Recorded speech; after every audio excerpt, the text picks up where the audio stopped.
Mr. and Mrs. Smith, I'd just like to go over the testing that Dr. Jones did with Jane recently. And by the way, just a note, her visual exam or screen indicated that she may be having some difficulty focusing visually. And just to summarize how we got to this point, Jane's difficulties, both this year and last year, have been in her below average accomplishment in reading, math, and language, or achievement, let's say. Let's go over the Wechsler intelligence scale for children, which Dr. Jones used. It shows her basic intelligence level is at or just above average, or at least in the average range for both verbal and nonverbal. In fact, her verbal comprehension index was at 61% of her peers, so it's above 61% of children like her.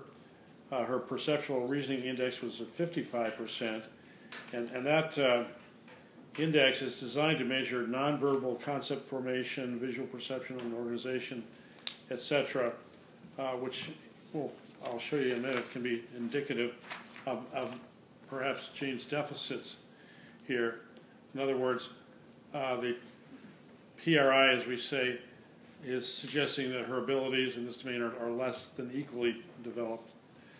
Jane's abilities to sustain attention, concentrate, and exert mental control are a weakness relative to her verbal comprehension and perceptual reasoning abilities. So, as Dr. Jones suggested, the academic difficulties noticed by Mrs. Jones may be related to this weakness in mental control that Jane may be struggling with. Processing of visual material quickly is an ability that Jane performs poorly or as compared to her verbal reasoning ability. Thus, in relative weakness, this relative weakness in visual scanning and tracking may leave her less time and mental energy for the complex tasks of math, etc., and understanding new material. And finally, let me do some interpretation of the intra-individual strengths and weaknesses that Jane has. In the block design subtest, it's suggested that these are areas of her most pronounced strength and weakness for Jane, and performance on this task also may be influenced by visual spatial perception, fine motor coordination. So she's got some difficulties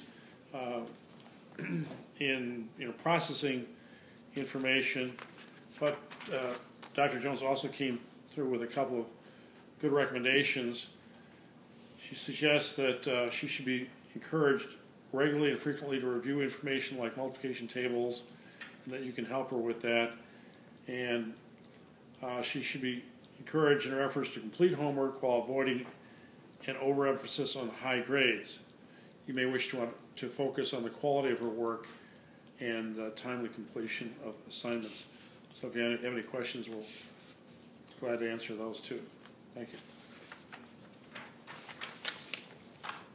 Good.